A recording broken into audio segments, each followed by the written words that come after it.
এই যে ফরমান জারি হয়েছে 14ই ফেব্রুয়ারি ভ্যালেন্টাইন্স ডেতে প্রেমিক বা প্রেমিকাকে জড়িয়ে ধরবেন না, গরুকে জড়িয়ে ধরুন।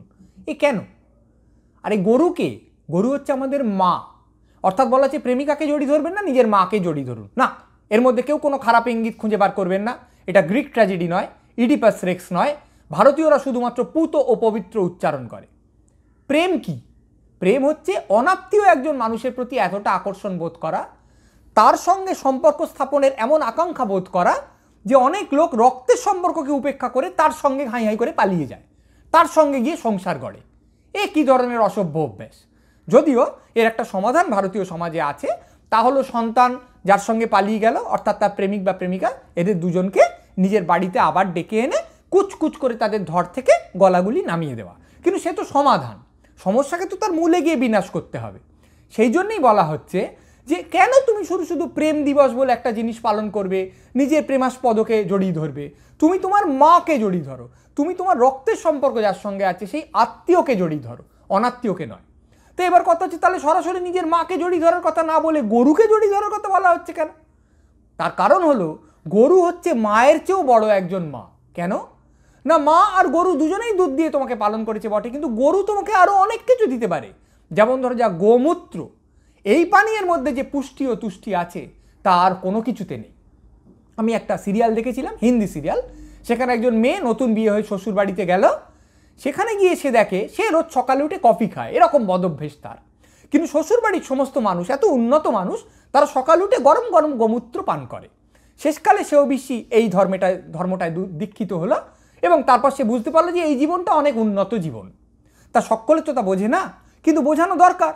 সেই জন্যেই যে আমাদের দুধও দিচ্ছে আবার মূত্রও দিচ্ছে, সে আমাদের অনেক বড় মা। কারণ একজন মানুষ যত বড়ই মাতৃভক্ত হোক, সকাল সকাল উঠে সে মায়ের মূত্র পান করবে, এতটা ভক্তি আমরা এখনো দেখি না। অন্তত যতদিন না বেদ বা উপনিষদ থেকে এই মর্মে কোনো সংস্কৃত শ্লোক কোনো রাজনৈতিক নেতা বক্তৃতার মাধ্যমে আমাদের সামনে প্রচার করছেন, এবং তখন আস্তে আস্তে এই অভ্যেস অনেকের মধ্যে চারিয়ে যাচ্ছে। এখন অবধি তা হয় না।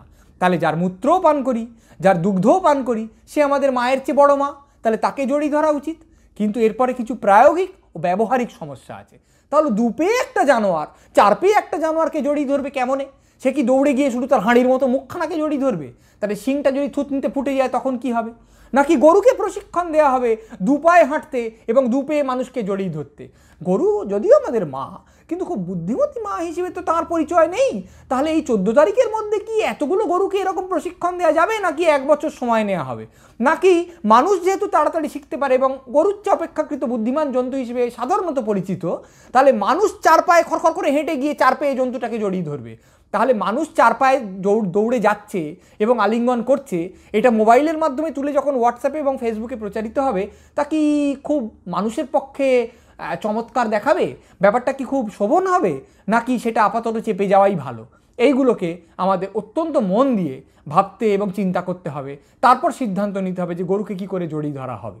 তারপরে আসছে সবচেয়ে জরুরি প্রশ্ন, আমি তো গরুকে গিয়ে জড়িয়ে ধরলাম, গরু কি আমাকে জড়িয়ে ধরতে সম্মত? আমি তো জানি গরু আমার মা, গরু কি জানে যে সে আমার মা? এবার গরু যদি তা না বুঝতে পারে এবং ধা করে আমাকে শিং দিয়ে গুঁতিয়ে দেয় বা খুর দিয়ে আমাকে চাঁট মারে, তখন কি হবে?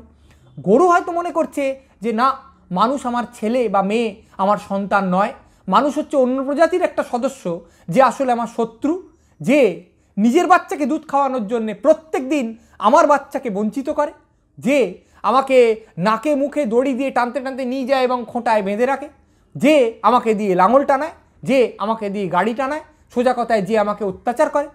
একজন কৃতদাসকে যদি আমি রোজ চাবুক মারি সে তবু সয়ে নিতে পারে, কিন্তু হঠাৎ যদি ওরে কৃতদাস তুই আমার ভাই রে, তুই আমার বোন রে বলে গিয়ে জড়িয়ে ধরি, তাহলে হয়তো সে সহ্য করতে পারে না, তার হয়তো প্রকাণ্ড আঁতে লাগে। এবার গরুও হয়তো অসম্মানিত বোধ করবে, সে হয়তো রাজনৈতিক নেতাদের বক্তৃতাগুলো শোনেনি, সে হয়তো সংস্কৃত শ্লোক পড়েনি, সে জানেই না যে সে আমাদের মা।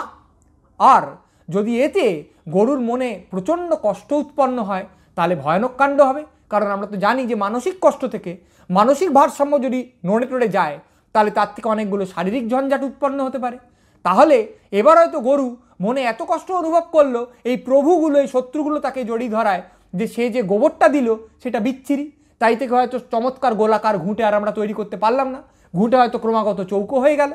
যে গোমূত্র দিল তার থেকে হয়তো আর পুষ্টি সাধিত হলো না, তার মধ্যে হয়তো অন্যান্য সব জিনিস চলে এলো।